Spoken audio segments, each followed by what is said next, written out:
Hi, everybody. This is Jerry. We are coming to you again in the One New Man Ministries podcast.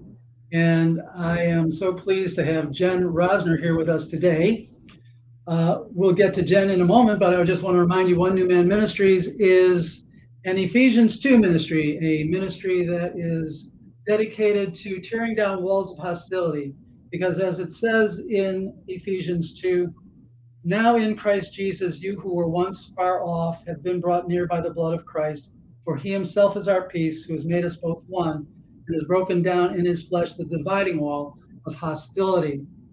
Further on, it talks about the reconciliation that he brought through his death on the cross, and it's our desire to be ambassadors of that reconciliation to help restore the unity of the body that Jesus taught us was the key sign that the world would know that he had been sent by the Father when we live together in love and unity. And so to that end, I want to introduce Jen Rosner. Jen, welcome to the show. Thank you. It's an honor to be here. Jen, would you just give us a quick intro to yourself, update us who you are, what you do, and we'll go from there. Thanks. Yeah, absolutely. Well, maybe I'll give a little bit of history. I was born and raised in a Jewish family. Both of my parents are Jewish. They were originally from Los Angeles. I was born and raised in Lake Tahoe, California, Northern California, with sort of a marginal sense of Jewish identity. I went off to a large public state school for college where all of my friends just so happened to be Christians. And it was really the first time that I heard about the person of Jesus. And I spent my college years kind of wrestling with the New Testament, questions around my identity, questions around who this person of Jesus was. By the end of my undergraduate years, I ended up becoming a follower of Jesus. And I was just really kind of captivated by all of these questions and tensions that I felt inside of myself. And so I went on to divinity school because I just was so curious to press more deeply into biblical studies, theological studies, church history, biblical languages, all these things. And I really felt like a kid in a candy shop, kind of having it be my full-time gig to study and to learn. When I became a follower of Jesus, I didn't know any other Jewish followers of Jesus. I didn't even know that that was like a thing. I knew that there were like Jews and there were Christians. And so I kind of just went into the Christian world. I became a believer in the context of a vineyard church. And to this day, I think I've been very influenced by certain aspects of vineyard theology, kind of bounced around the Christian world in different denominations for a number of years. And then came back to California to do my PhD program at Fuller Theological Seminary. And it was there that I really began to wrestle with my identity as a Jewish follower of Jesus. I was introduced to Mark Kinzer, who is a leading Messianic Jewish theologian, who really kind of took me under his wing, both personally and academically. And so my doctoral program became a real opportunity to sort of wrestle through all of these questions I had about my own identity and about the history between Judaism and Christianity. And I just sort of have been hooked ever since. So I finished my PhD. I teach for a number of different institutions, a lot on these topics. I'm also an author. I'm working on a new book at the moment. My most recent book was Finding Messiah, which we can talk about. I'm married. I have 2 kids. Yeah, that's the most recent book that came out in 2022. Hopefully the new book will be out next year. Thank you.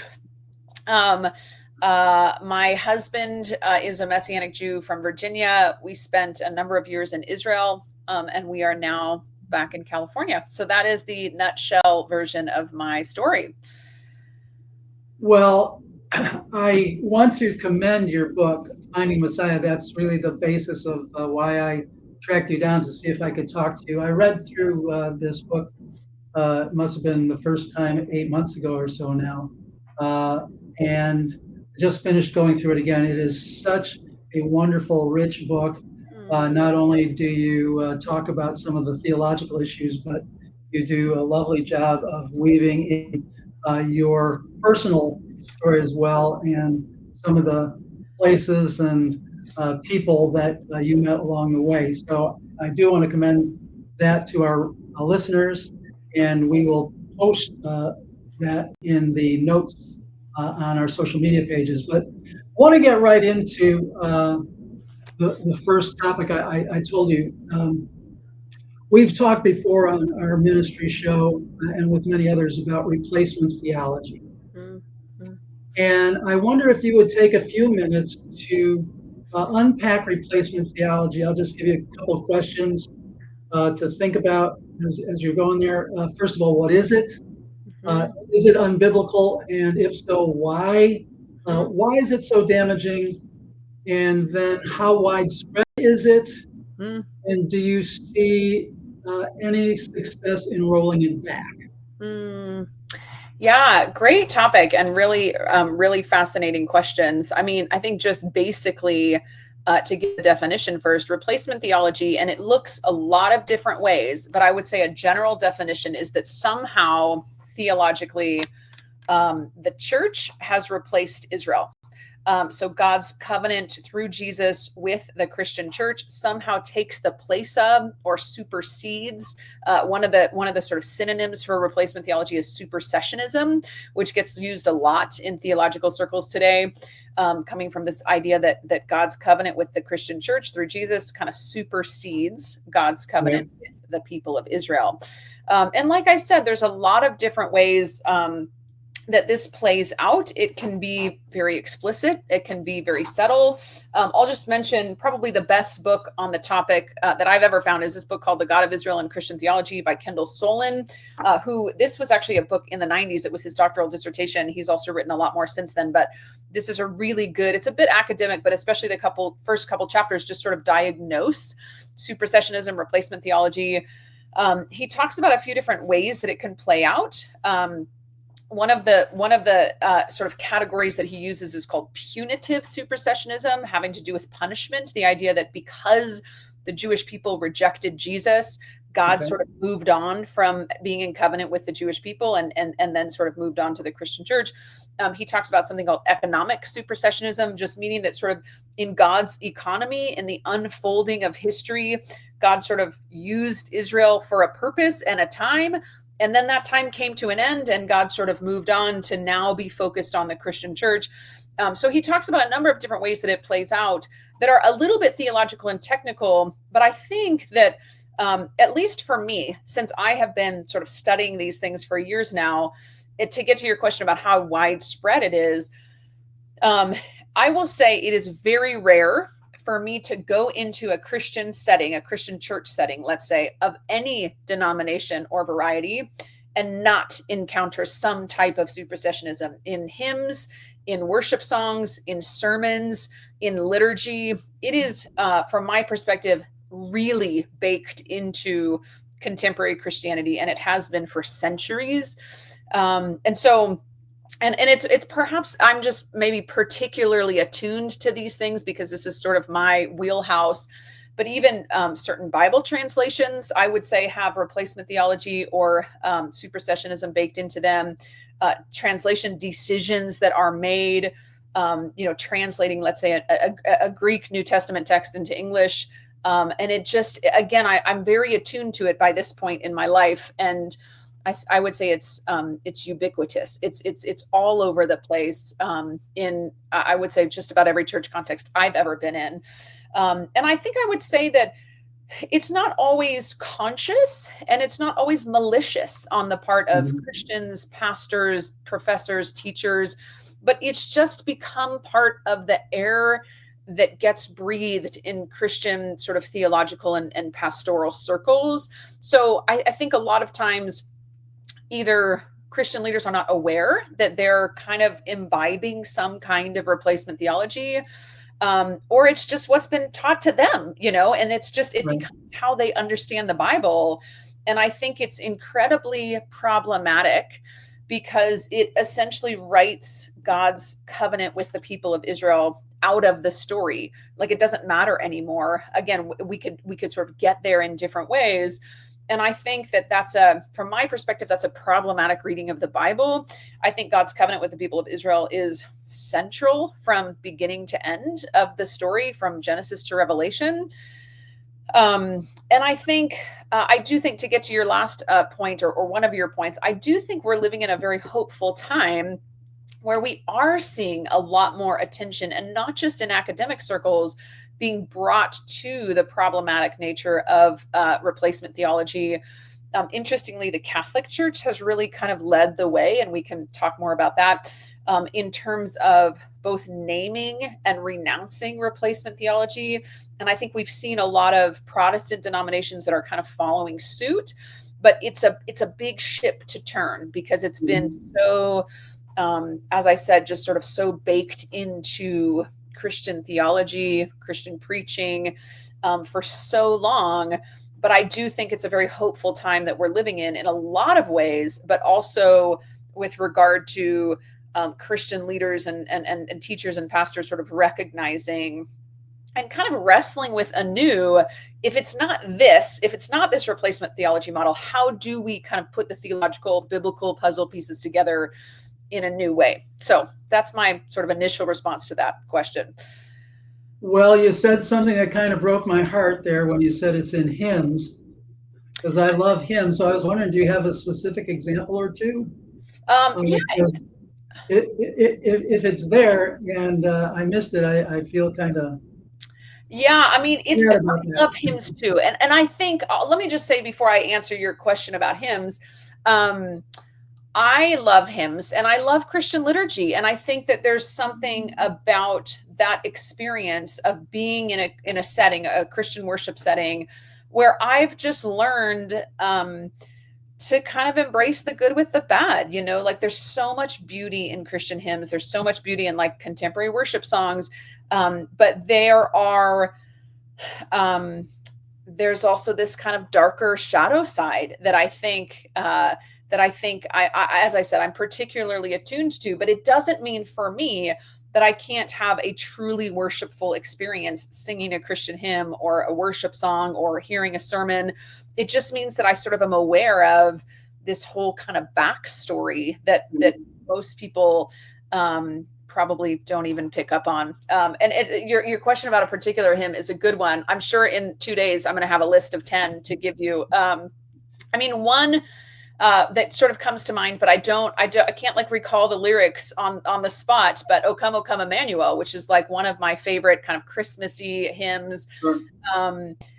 It seems to kind of go in this direction of Israel kind of missing it, right? You get this sense of Israel missed the boat, Israel blind. I mean, there's a lot of, I would say, in the way that replacement theology comes out, and this would go kind of under what we spoke about a moment ago about punitive supersessionism, that God somehow punishes Israel for missing the boat, for being blind, for not accepting their Messiah. Mm-hmm. And I feel like it just sort of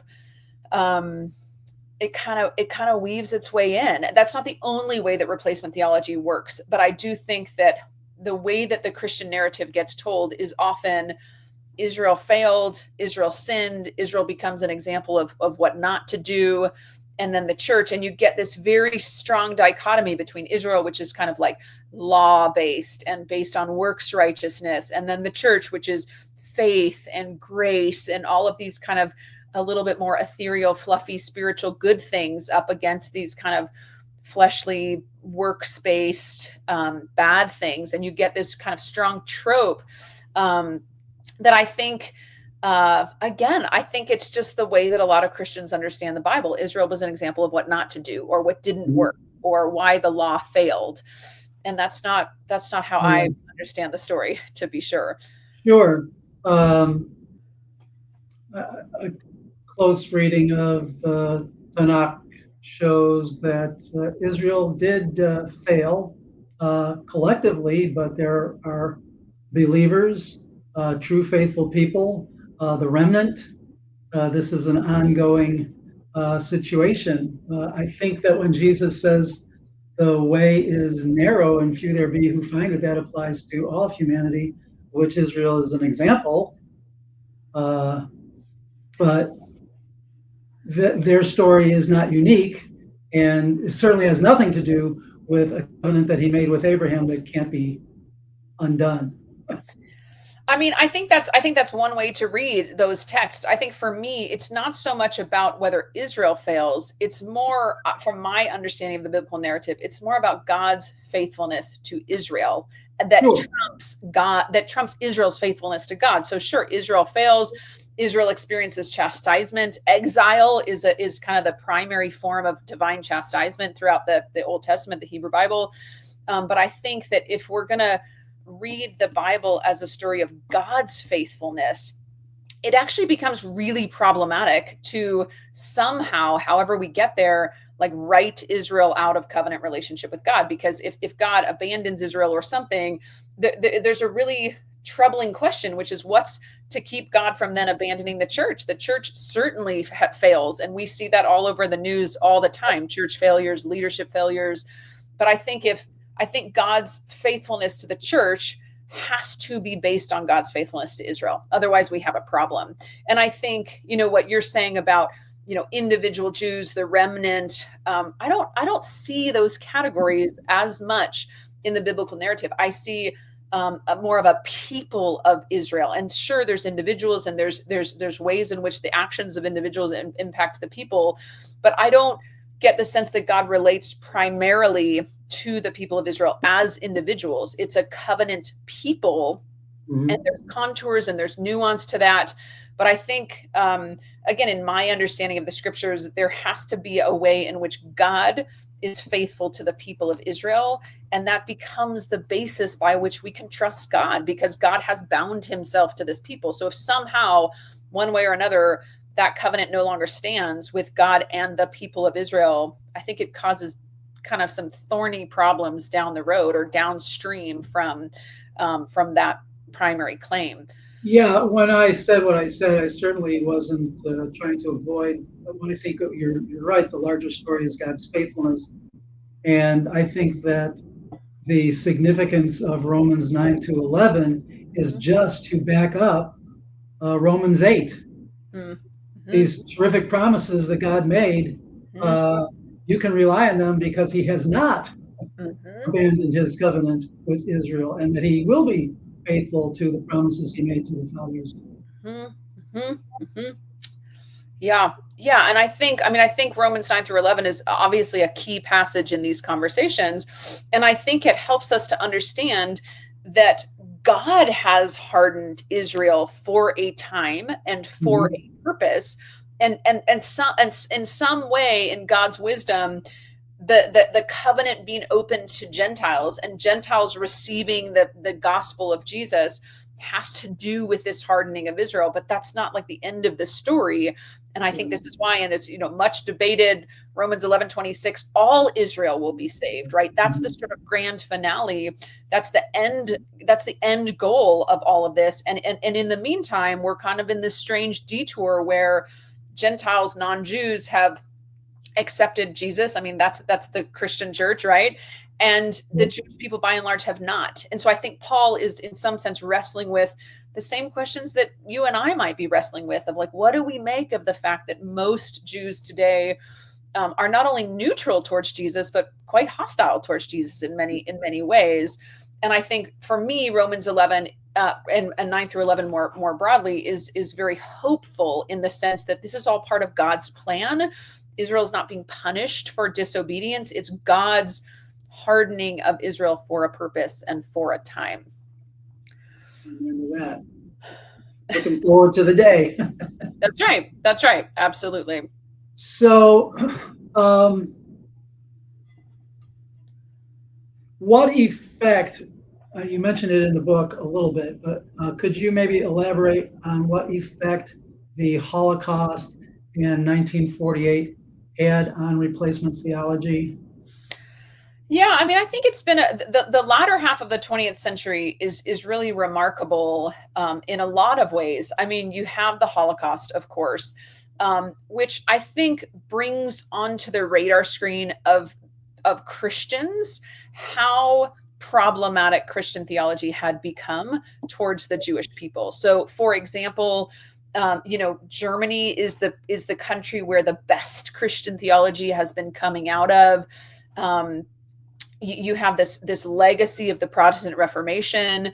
And you really have Hitler kind of twisting Christian theology in really problematic, troubling, destructive ways. So, when I teach on this, I show my students a Nazi propaganda poster that basically is Luther, and it's sort of transposing Martin Luther and his, what a lot of Christians don't know is that Martin Luther actually had terrible things to say about the Jewish people. And Hitler just sort of picks up on that and uses Luther as this great champion of the Nazi cause. And so in the Holocaust, there's this, again, extremely troubling kind of blending of Nazi ideology with Christian theology. And by and large, Christians in Germany and throughout Europe go along with it. I mean, the Catholic Church enters into an accord with Hitler. So I think in the aftermath of that, Christians realize how much their theology, this kind of twisted Nazi ideology / theology, and it's just like Christian. I mean, there, you have the confessing church. You have people like Dietrich Bonhoeffer and Karl Barth who are standing up against the Nazis at great personal cost. But by and large, Christians are just sort of watching what's going by, and they're realizing, I think, in the aftermath of the Holocaust, how problematic Christian theology had become with regard to the Jewish people. Of course, in the aftermath of the Holocaust, you get the creation of the modern state of Israel, which is this huge, theopolitical, historical event, which I think also causes Christians in a new way to kind of reckon with the Jewish people, the reality of the Jewish people in the aftermath of the Holocaust. Land had always been central in God's covenant with the Jewish people. We read about this throughout our Bibles. And one of the things that Martin Luther said is give it up, Jews. You're never going to be back in your land. And so all of a sudden in 1948, we get the creation of the modern state of Israel, which again sort of brings the Jewish people onto the center stage of world history in this amazing way in the aftermath of the Holocaust. And I think those events really lead up to a new chapter in Christian theology in thinking through these things. So in the 1960s, you get the Second Vatican Council, where the Catholic Church really begins to rethink its own doctrine and teaching historically regarding the Jewish people. You get a number of kind of official Catholic doctrines that come out of that. Probably the most significant in this regard is called Nostra Aetate, which means in our time. And the Catholic Church, of course, is very hierarchical. So whatever's issued from the top, at least theoretically, there's this kind of trickle down. So it should impact the entire global Catholic Church. And what you see in Nostra Aetate is the Catholic Church really sort of renouncing replacement theology. And the Catholic Church has issued a number of documents since then that have sort of moved in that same direction in very meaningful ways. And you also get, a number of Protestant churches in the aftermath of the Second Vatican Council that are similarly issuing official church documents on, Christian relations with Jews and the Jewish people, Christian, relationship with the state of Israel, etc. So it's been a really interesting last, let's say, 75 years since all of these events. You get, of course, the emergence of the Messianic Jewish movement in the 1970s, whereby you have Jews who are following Jesus as Jews, which we haven't talked much about the history yet, but that hadn't been an option for 1700 years. You had to be a Jew or a Christian, and Jews who followed Jesus, by and large, had to renounce their Jewish identity, their Jewish practices, their Jewish relationships. That was sort of the way, if we get into a conversation about the parting of the ways, that's sort of what we're left with in the aftermath of parting of the ways, is that you have Judaism and you have Christianity. And so the emergence of Messianic Judaism in the 1970s is really kind of a bending back of that view that these two religious traditions are mutually exclusive. You have a lot going on, again, sort of, I would say, beginning with the Holocaust in the mid-20th century, and then the creation of the State of Israel, Second Vatican Council, all of these things that really begin to generate a new kind of Christian theology that's very self-reflective and introspective about this sort of shadow side of Christian theology with regard to the Jewish people and God's covenant with Israel. Yeah. So let's go then to this parting of the ways. We're in the 1700th anniversary of the council, and you spend some time in your book talking about the importance of Nicaea. Mm-hmm. It was more than just the Arian controversy, the definition of who Jesus is, and more than just the right of the Nicene Creed. There was also some dating issues that really drove a wedge between Jews and the church. Mm-hmm, mm-hmm. Yeah, yeah. I mean, it's probably it's an important piece to fill in this conversation that we're having. I mean, I would say that traditionally the view, again, among Christians is that somehow you get a parting between Judaism and Christianity in the first century, either with Jesus or with Paul, and there's sort of a reading of things like, for example, the Gospel of John, by which the Jews are kind of the bad guys and the Christians are the good guys. And so you have this pretty common narrative that, like, again, the split between Judaism and Christianity happens in the first century. Again, Jesus, or if not Jesus, then Paul kind of comes to sort of found this new religion called Christianity, out with the old, in with the new. And I think more recently, there's been a whole body of very compelling scholarship that argues that you have tensions in the first century. I would say you have tensions between very clearly in the Gospels and throughout the rest of the New Testament, between the sort of Jesus following contingent of Judaism and other Second Temple sects of Judaism, the Pharisees, the Sadducees, right, etc. But I think that was sort of within this complicated scenario of Second Temple Judaism, where you have different sects who are all kind of debating with each other. Obviously, the destruction of the Second Temple in 70 AD complicates things, and Judaism across the board has to figure out what to do with no temple.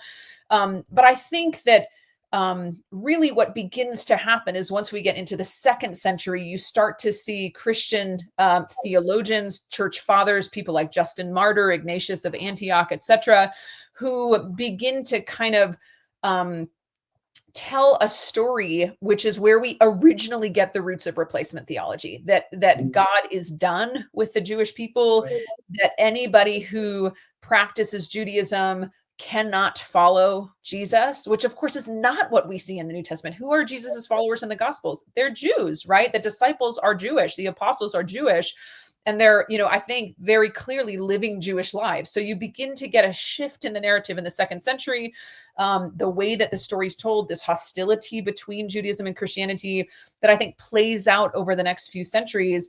I do think that the Council of Nicaea is a really significant moment where a lot of the ideas that are already circulating among these church fathers gets kind of crystallized into official church doctrine. We have the Emperor Constantine, who is very much trying to sort of unify the empire under Christianity. And he's sort of imbibing these anti-Jewish ideas that are now quite common by the 4th century. And Constantine is an interesting figure because he's sort of trying to pacify everyone. And for him, for example, Sunday becomes a very appealing day for worship because it's the pagan day for worshiping the sun god. It's also the day on which Christians had started, worshiping because of the resurrection. And so just before the Council of Nicaea, Constantine kind of makes Sunday the official day of Christian worship, which is an intentional step away from Judaism, which has always, the Sabbath is the center of Judaism, which has always been Saturday. So it's kind of, in terms of the calendar, the weekly rhythm, it's sort of saying Christians are different than Jews. Christians worship on Sunday, Jews worship on Saturday. And then, of course, you get the creed itself, which, I think there's a lot that we could say about the Nicene Creed, but I think one of the things that's most relevant for our conversation today is that the Nicene Creed never identifies God the Father as the God of Israel, as the God of Abraham, Isaac, and Jacob, as the God who rescues his people from slavery in Egypt. These are the ways that God identifies himself throughout the scriptures. That language does not appear in the Nicene Creed. You never get mention of Jesus the Son as the long promised Messiah of Israel. You don't get mention of Jesus being Jewish at all. He's just sort of this kind of theological divine figure that is divorced or at least subtly removed from the story of God's history with Israel. And so again, there's a lot that we could say, and yes, it is the 1700th anniversary of the Council of Nicaea. I think there's a lot of positive that comes out of the Nicene Creed and the Council of Nicaea in terms of the Arian controversy. And kind of parallel to our conversation about hymns, I can stand in a church and recite the Nicene Creed wholeheartedly. Like I find nothing about it that I can't affirm. it's, in my mind, it's a problem of what it doesn't say, right? It's a Listen. Yeah, omission, exactly. It's a problem of what it's specifically not saying about God, about Jesus, about the story that it's sort of telling in its, doctrinal statements. And so in that way, it does become, I think, a marker of this official institutional stance by Christianity is sort of removed from Judaism over against Judaism, separate from Judaism, which is Right. essentially then what we see ever since until maybe the last, 75 years in really promising ways. That's good. Thank you.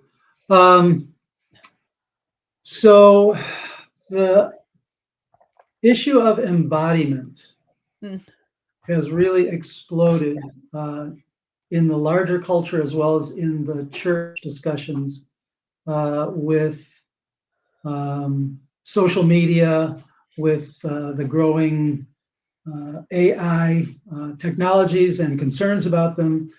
You talk quite a bit about embodiment.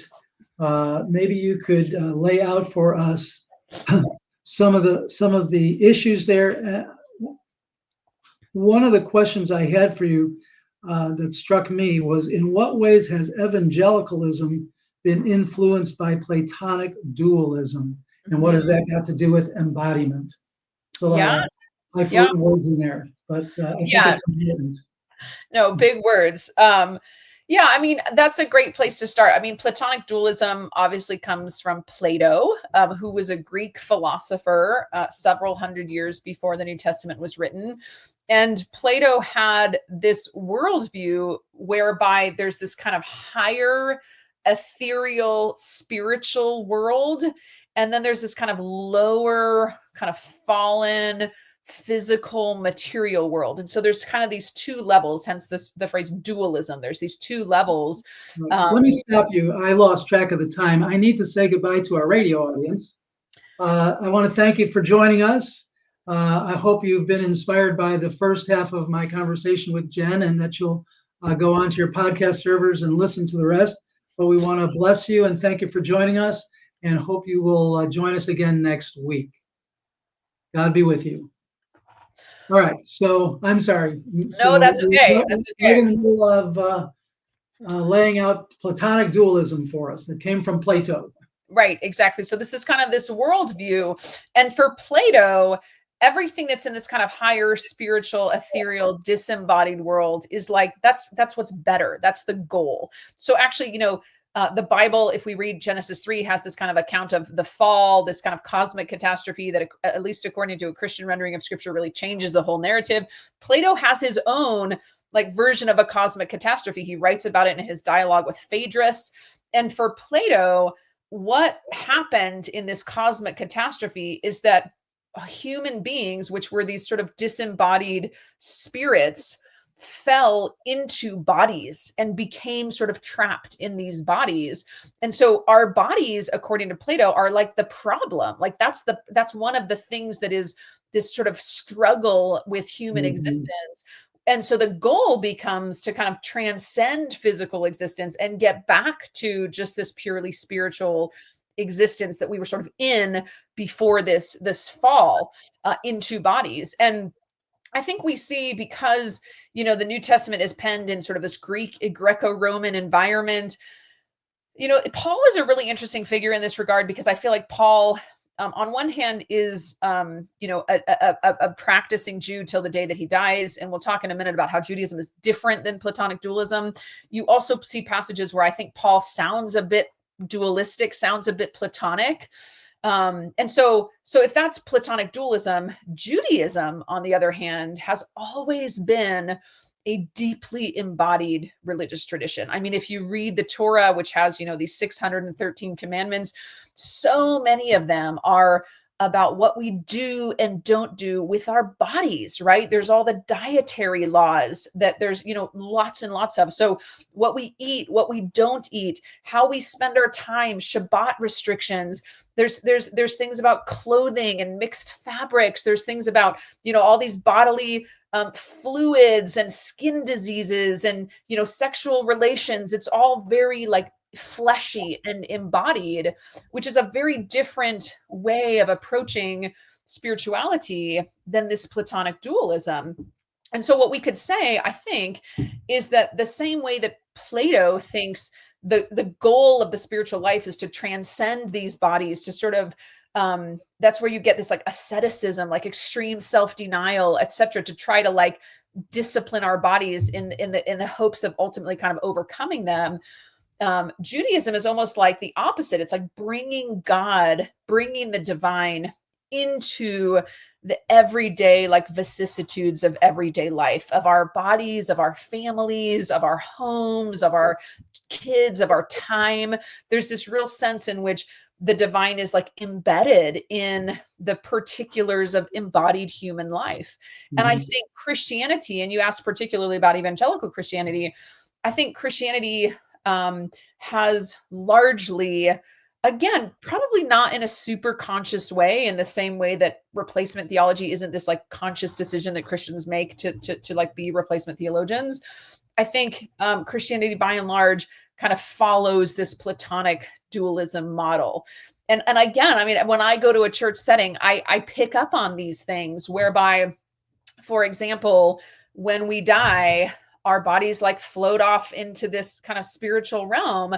And there's a sense in which we're almost better off without our bodies. You know, our bodies become kind of the problem. We have to discipline our flesh. And again, some of this is Pauline language, which is why I think Paul is such an interesting figure in this regard. And so I think it has to do with Christian views on the afterlife. For example, I think a lot of times salvation in Christian parlance is going to heaven when we die. It doesn't have a ton to do with like what happens in our lives or our vocation as the people of God. It's about like what happens when we die. And I think maybe without even thinking about it, a lot of Christians might just imagine that when we die, our spirit like floats up to be with God. I mean, that's very Platonic, right? We're finally rid of these bodies that sort of drag us down and tempt us and do all these things. And I think that's a very different view than what the New Testament actually offers. So the New Testament, 1 Corinthians 15, like our faith is in vain if Jesus is not physically raised from the dead. And I think that needs to sort of set the tone for our own understanding of our own bodies. Like, why does Jesus need a body if the whole point is to be rid of bodies? And I think Jesus's resurrection from the dead is kind of this this sort of foreshadowing of the general resurrection from the dead, which doesn't really seem to have a place if the whole point is to be rid of our bodies. And I think you see it in this kind of salvation. What does it mean to be saved in evangelical Christianity?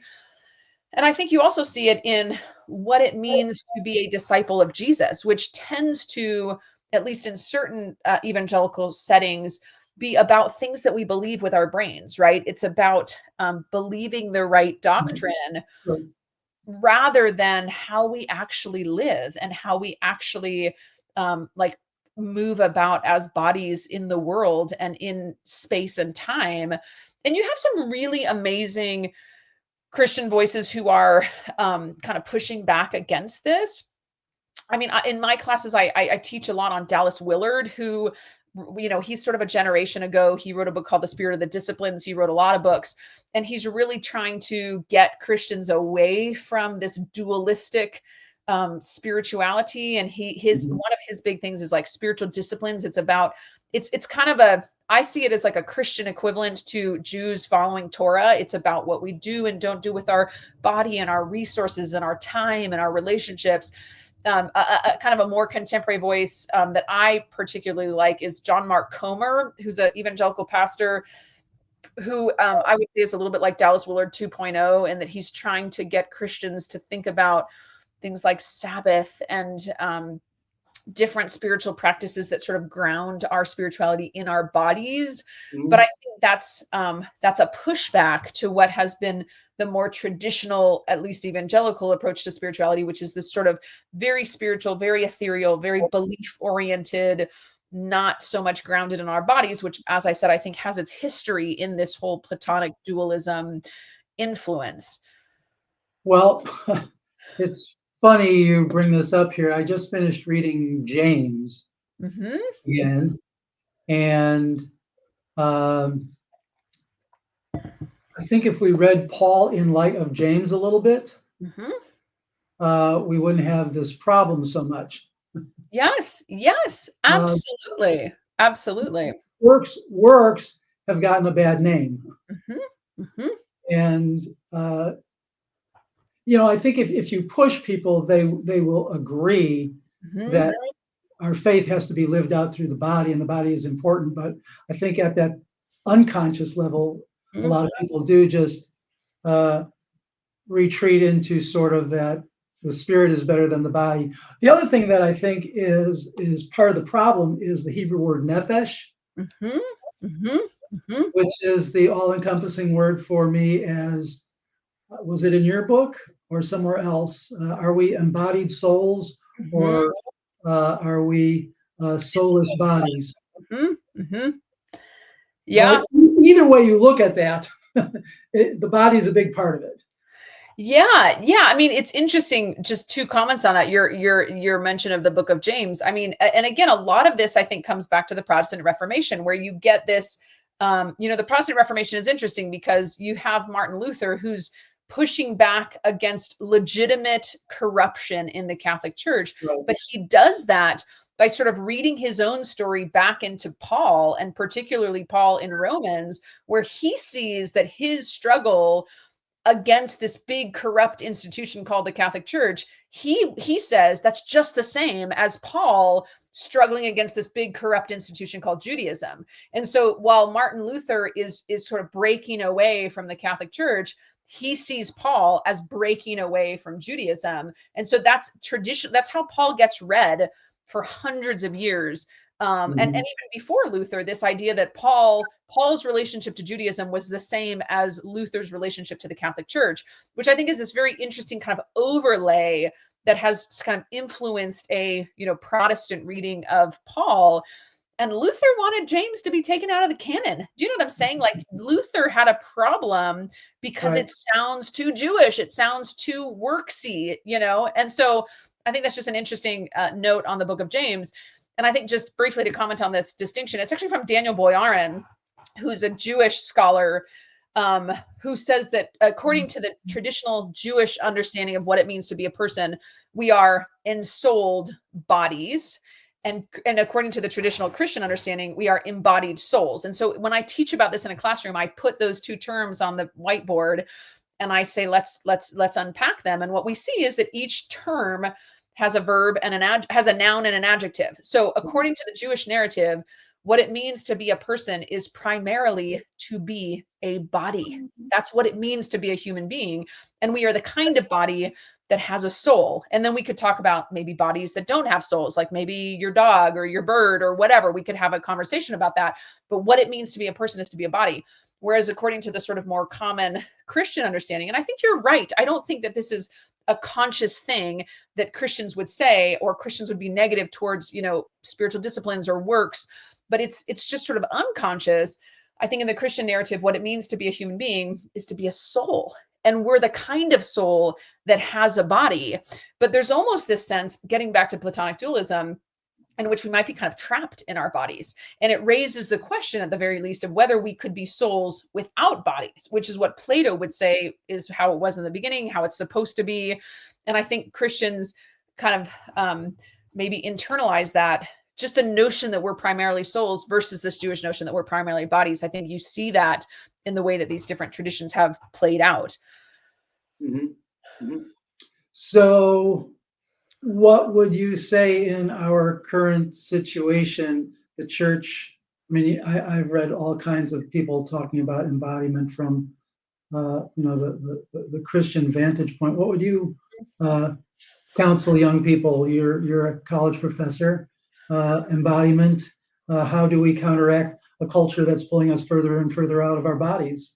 Yeah, yeah, it's a great question. It's a really good question. I mean, when I teach undergraduate theology, for my students, their main assignment in the whole class is they have to do we do some reading and I do some teaching on spiritual disciplines. And then they have to pick a discipline that they're going to practice for the duration of the semester. And then at the end of the semester, they write a paper about what it was like for them to practice that discipline. So it's actually making it an assignment in a class. And I try to tell them, like, don't think of this as an assignment in a class. Think of it as taking a step forward in your spiritual life. This is in a Christian setting. And they get to sort of experiment as an assignment in a class with doing these more kind of embodied spiritual practices. And it ends up being like one of my favorite things to read their papers at the end of the semester, because it almost across the board ends up being a very powerful experience for students, regardless of where they're at in their spiritual life. It's encouraging them to sort of take one more step about intentionally living out their faith. And I think, there's a whole thing that we sort of haven't talked about, which is how Christians ought to relate to Judaism. And that's a whole sort of, topic in its own right. But I do think something about learning about Jewish spirituality can be very powerful for Christians. I'm not going to say that Christians should keep kosher dietary laws or that they should, follow a Saturday Sabbath. But I think learning about Judaism and learning about this embodied way that Jews live and pray and worship can be very powerful for Christians, because they sort of start to see connections that maybe have been obscured in different ways. So for example, like John Mark Comer, who I just mentioned to you, he writes a lot about the Sabbath, and he's not trying to get Christians to, again, observe all the particulars of an Orthodox Jewish Sabbath or anything like that. But you sort of go back to these fundamental Jewish practices that I think can then inform Christian practices, although I wouldn't claim that they need to look exactly the same. And so again, just sort of encouraging students to engage in spiritual disciplines, spiritual practices. And I think, getting back to your comment specifically about evangelicalism, I think evangelicalism can be a little bit weaker on these things than some of the higher church traditions, like certainly Catholicism, or even like the Anglican tradition, where like you kneel in the service, you recite congregational prayers and blessings, you receive communion every week in an Anglican setting or in a Catholic setting. And so I feel like the higher church settings, and certainly in Eastern Orthodoxy, this is the case with like incense and icons and like all of these really rich sensory experiences in worship. And I think it might be part of the reason that we're seeing such a draw among especially young evangelicals to these kind of older, more grounded, more again sort of sensory Christian traditions, because that's kind of been lost in contemporary evangelicalism. Sure. Well, I listened to a podcast, and they have talked about this dramatic turn of young men in particular coming into historic churches like Catholicism and Orthodoxy and high Anglicanism, labeling it as smells and bells. Yes, That's smells the and point, bells. is that there's something embodied there. And on the flip side of that, part of the Reformation stripped out all of the physical stuff, took out art, took out a lot of music, the real revolution in music.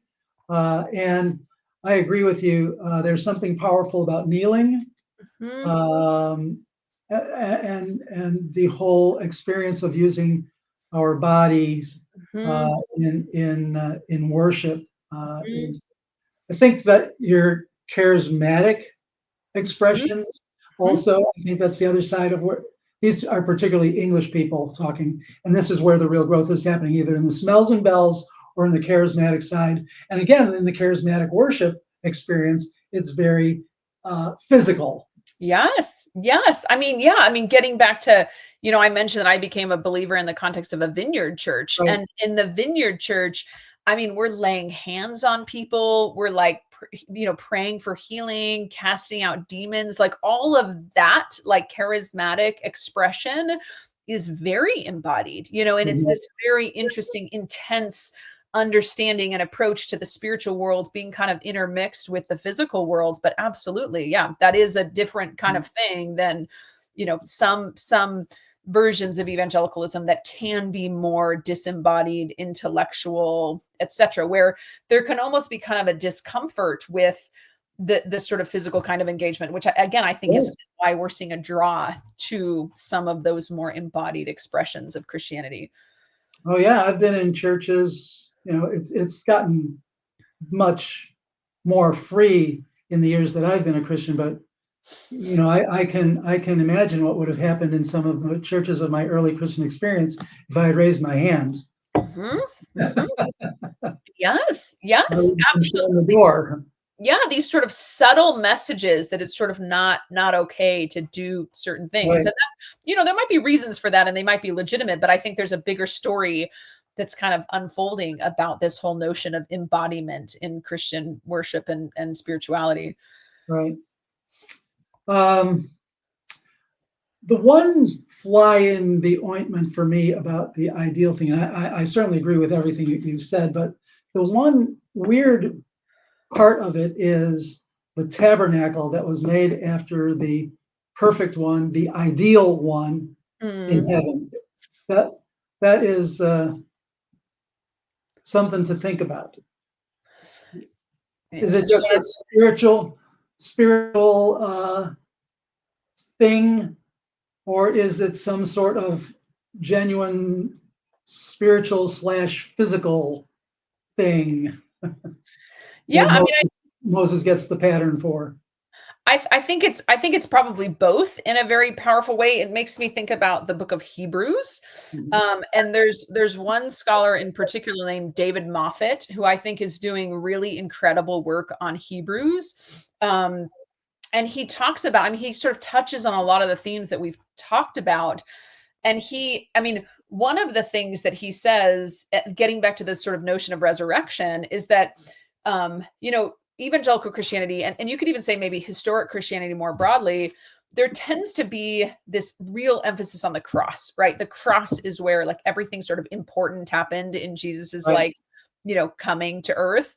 And what David Moffat wants to say is that we really need to pay more attention to the whole story, Jesus's life, death, resurrection, ascension. And then he wants to say this kind of ongoing intercession before the heavenly throne on behalf of humanity. So he wrote a book, I don't know if I have it in front of me, called Rethinking the Atonement. Yeah, here it is. And so he's getting at sort of atonement theology. This came out, I think, 2023, 2024. And he's sort of saying atonement theology has been so focused on the cross, but actually, like Jesus is in the heavenly realms as we speak, doing this ongoing atoning intercession for humanity. And of course, if we look at the book of Revelation, the whole story is not necessarily heading towards this kind of disembodied, floaty in heaven spiritual thing.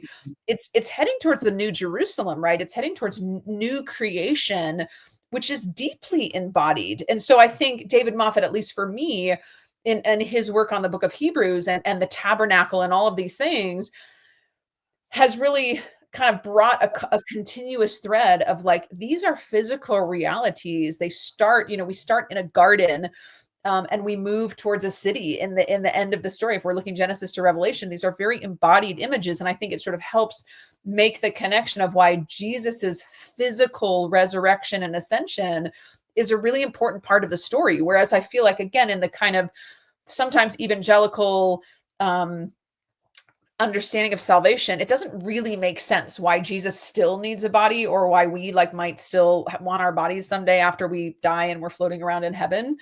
And so I think it's these very tangible, physical, material realities that are embedded in the story throughout, and so Mhm. the tabernacle, the temple, is not just this thing that used to exist a long time ago. It's actually sort of where we're headed, like there's this physical vision of what's coming at the end of time, if that makes sense at all in connection to your comment. Yeah, I, you know, I guess I struggle a lot with people who don't get it, because Mm, this has always been how I've understood it. It just mm, makes sense. And that, like I said, there's a few places here and there that I think are a little squiggly. Uh, the intermediate state that I have difficulty with, because we are stuck there for a time, apparently without bodies. I mean, I think that's a common way that these things are understood. And there's, again, I feel like on this question, there's texts that are sort of problematic for any view Mhm. that you're going to have. I mean, because of my stance on these things, And again, I think it's all very speculative, but I am more of like a soul sleep kind of person. Like I think when someone dies, they are dead in a tomb until the general resurrection. Like I don't think that we have souls that are separable from our bodies. I had a Christian pastor tell me like you are never preaching at my funeral because it's very depressing to think that like I think we like to think, and I think there's texts that point to, today you will be with me in paradise, right? There's these texts that point to the moment that you die, your spirit or your soul kind of goes somewhere else. And so obviously we have to sort of reckon with what these texts are saying, but in the way that I understand these concepts, I don't see I don't see the way that an intermediate state kind of fits in. I think, and I think that's why physical bodily resurrection is so significant because we are our bodies. That's my view. It might be a bit unorthodox. People might not want me preaching at their funerals, but that's in my mind how it makes the most sense, sort of theologically. Okay, well, I don't want to go down that road with you right now because we're running out Probably of time, fair. but there are a number of questions that do come to mind. For sure, for sure. There's a But lot I of would questions. say it does bring up something that you mentioned in your book on the subject of embodiment and funerals, Hmm. uh, and how so many funerals have been replaced by celebrations of life. And Mhm, by not attending funerals anymore, we are cutting ourselves off from mhm, bodily grief. I mhm. thought that was very insightful. Yeah, yeah. I mean, I think it's very interesting, and I think it's sort of this whole kind of theology of funerals really taps into how these kinds of concepts, death, resurrection, the afterlife, are kind of thought about. And again, I think it's very subtle. I don't think that pastors who are conducting celebrations of life or funerals are necessarily like thinking about these in deeply Right. theological terms. That's sort of what I do, but I do think it says something. And I think sometimes funerals that are celebrations of life, or this whole notion that like they're in a better place now, which, is very comforting. And it might be true. Like, I don't know what happens when someone dies, but it also, in some sense, I think can, number one, short circuit the grief of the mourners, which Judaism is very comfortable with grief and mourning. There are very structured rituals for grief and mourning in Right. Judaism, because it sort of just wants to acknowledge that. And so there's this kind of embrace of like humanity, like we are human beings and we grieve and we need to make space for that. But also noting that death is the enemy, right? Like death is not um, to be made light of. And I think the entire biblical narrative, in some sense, is about the final conquest of death, and so um, I think we lose some of that when we take the edge off of grief, of death, of funerals, etc. I think so too. Paul did say we are to grieve, Hmm. just not as those without hope.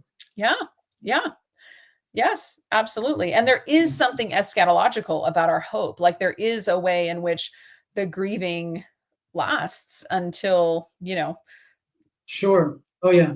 Jesus comes back. But I think we ultimately do ourselves a disservice on a number of levels to try to mute the grief or mute the sting of death, right? I think Mhm. that those are important parts of the story that sort of maximize and highlight even more the significance of what Jesus accomplished. Yeah. Well, I do want to get to this one last topic, even though we've already run on almost an hour, but it's maybe the most important.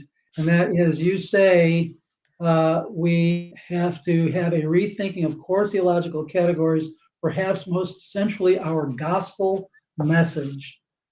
Mhm. Um, what did you mean by that? Yeah, it's a good question. And I should say that my current book that I'm working on will unpack that a lot more. The tentative title of the current book, which could change, is The Jewish Gospel and Christian Identity. So it's really pressing into this notion of what is the gospel. And I think, I think there's a number of levels. Probably the first thing I would say is it does relate to, in terms of the way that I think the Christian gospel, or the Jewish gospel in this case, about Jesus needs to be rethought. It does have to do with some of these things that we've been talking about: embodiment, afterlife, salvation. Like, how these concepts tend to look in especially evangelical Christianity, I think can be a little bit problematic in the ways, again, that we've talked about, this disembodied Platonic dualism, setting aside, grief, the sting of death, etc. So that is a piece of it. But I think the question that I think feels more pressing to me is the way in which the way that the Christian gospel gets preached in lots of settings oftentimes has nothing to do with God's covenant with the people of Israel. Like if like when I was in vineyard settings or when I was in Presbyterian settings, that portion of the story, God's covenant with the people of Israel, like you don't really need that to make sense of the Christian gospel. The Christian gospel, and I was involved with Campus Crusade in college, which is now called Cru, and so we did like the 4 spiritual laws, which we could, I do like whole entire lectures on the 4 spiritual laws because I think there's so much, and I get it. Like Bill Bright, God bless him, like did a service to the world in boiling things down in a way that's very easy to share, but at the same time, the gospel in most Christian settings that I've experienced functions just fine with no mention of Israel. Like it's just not important. Like you get this sort of telling of the gospel, which in a lot of evangelical settings is like God created the world good, Adam and Eve sinned. We needed like a mediator. We needed someone to bridge the gap that came on account of human sin between human beings and God. Jesus comes. He fills the gap. He pays the price of our sin. And if we accept him into our hearts, usually, then we are promised like, salvation or going to heaven when we die or whatever that looks like. And essentially what that does is it skips from Genesis 3, the fall, to Matthew 1, when Jesus comes. Like you don't really need the whole story of God's covenant with the people of Israel. Like it's just kind of superfluous information in terms of understanding the gospel.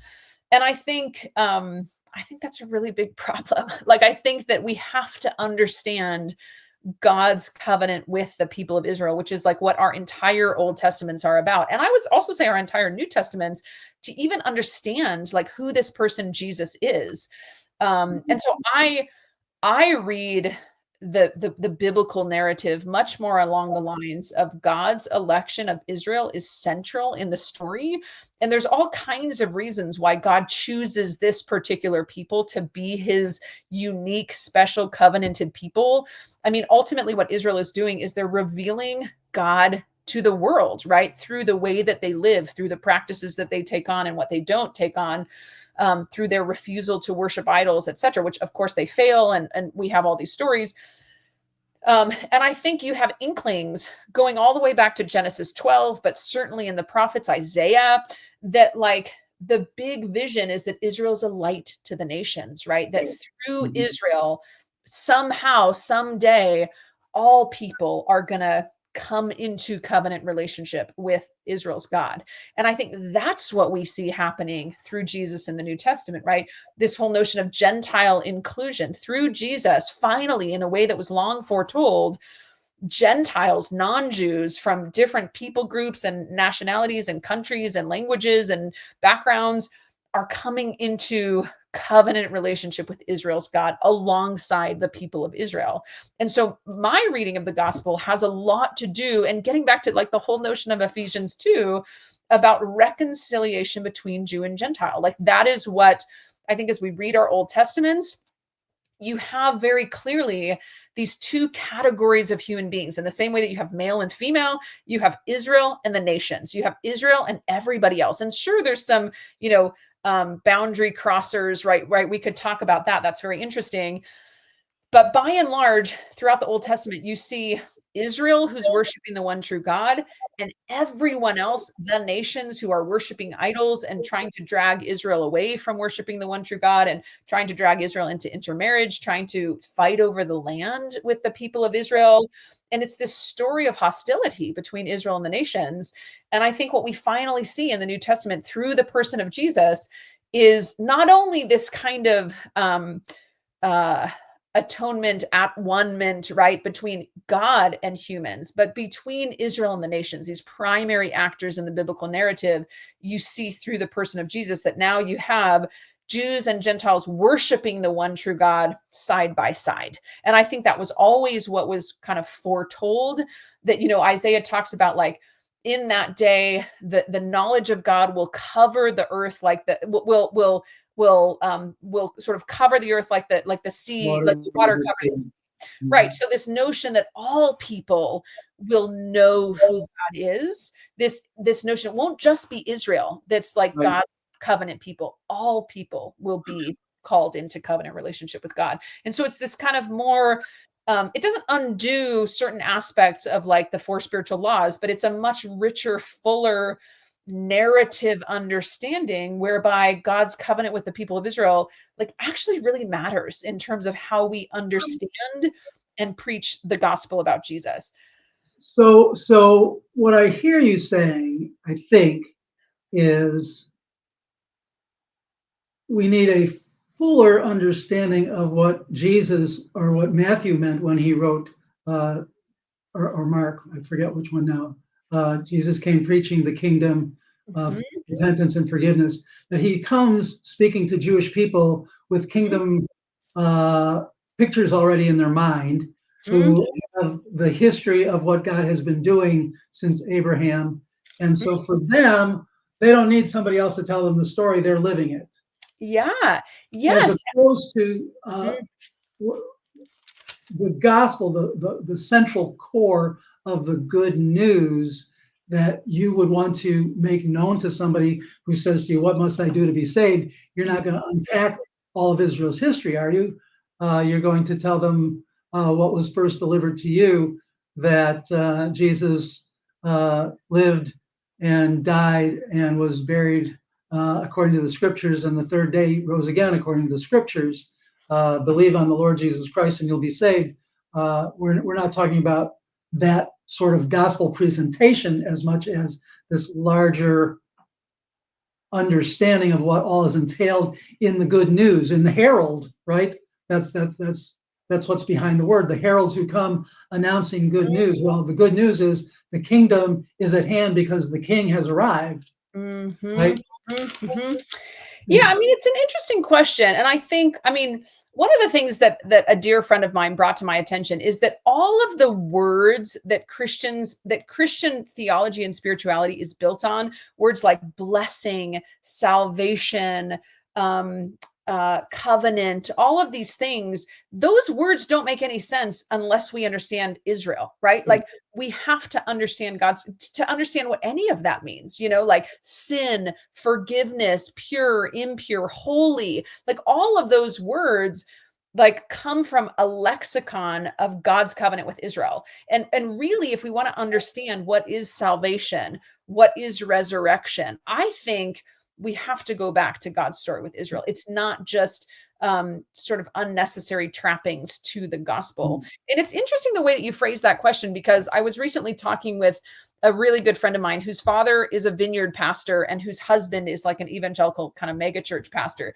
And she said to me exactly what you said. She said, Jen, like, surely you don't mean that like when evangelical churches preach the gospel that they need to include all this stuff about Israel. Like her point was like, that seems like it's more kind of academic. It's sort of more for like mature Christians. It might just be sort of confusing to like, her point was like blue collar people who are like brand new to all of this. Like, surely you don't mean that we need to, and I think that is what I mean. Like, I think that we do actually need to, like, if I were to write my own.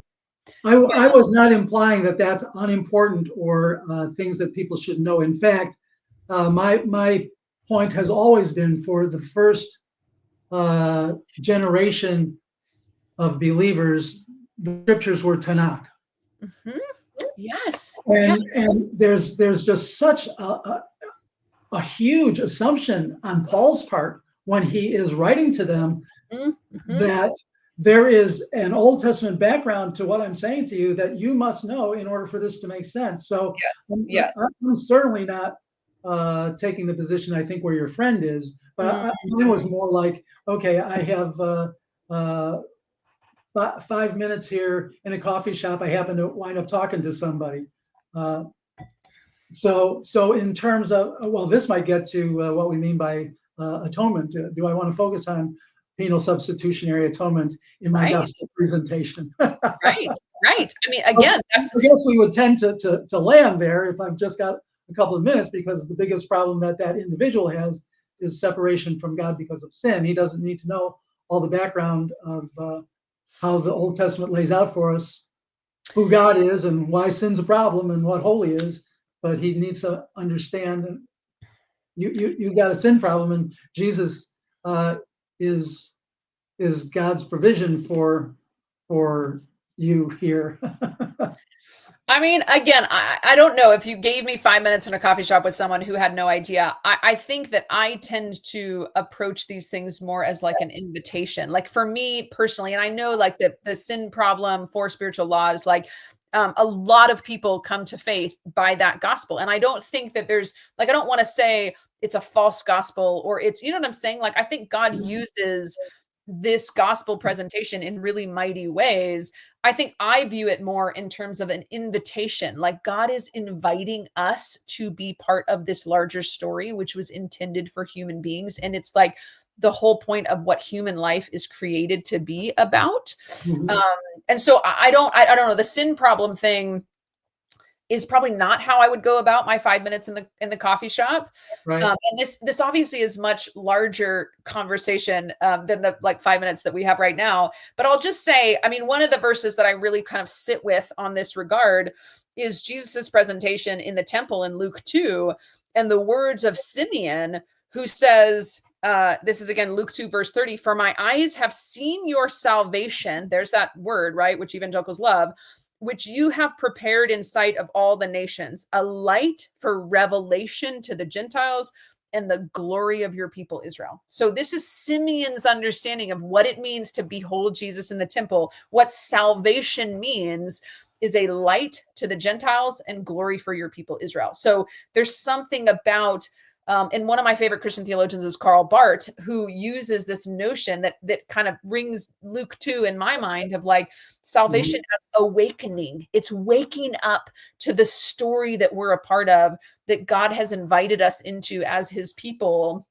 And so for me, yes, sin and atonement, it's all part of it, but it's probably not where I would go in the 5 minutes in the coffee shop. I get it. I get it. The thing that we have talked about in so many places in our podcast has simply been that the Hebrew word for salvation is Yeshua.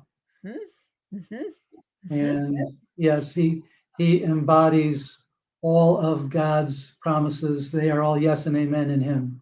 And many of those promises, as Paul writes about in Romans, are promises to Israel, right? Like, so it doesn't actually make sense if God's promises in Jesus are yes and amen, but then like somehow God's promises to Israel like don't really matter anymore, right? So that's sort of coming back to where we started, which is I think we have to think a lot about God's faithfulness to God's promises to the people of Israel if we are going to understand the person of Jesus.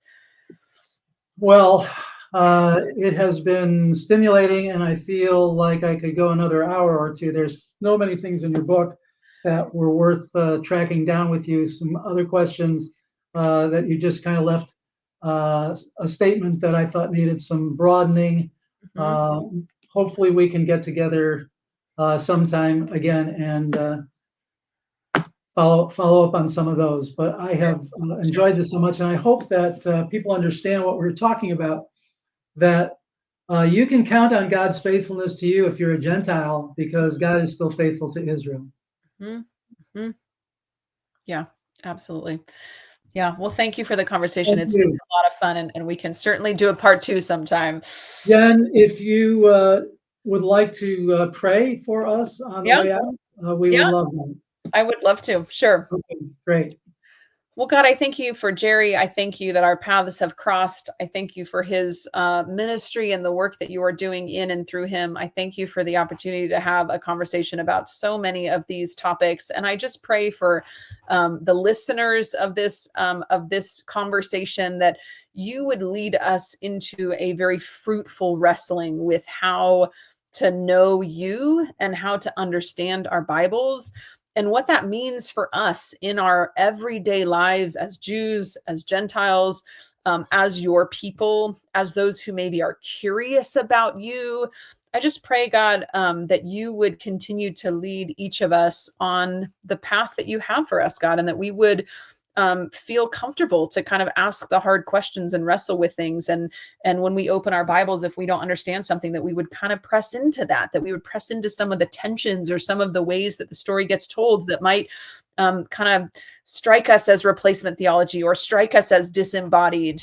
And I just pray, God, that through all these things, you would continue to shape us as your people who reflect you in the world, who seek to know you and to honor you, and that the work that we do would be to that end. So I thank you for this time, and I pray for our listeners, for Jerry, for his ministry, and for thank you for the opportunity for us to connect. And we pray these things in Yeshua's name. Amen. Amen. Well, thank you, Jen. Our audience, please check us out on our social media pages. If you have some comments, we'd love to hear from you, and we'll catch you again next time. Thanks so much.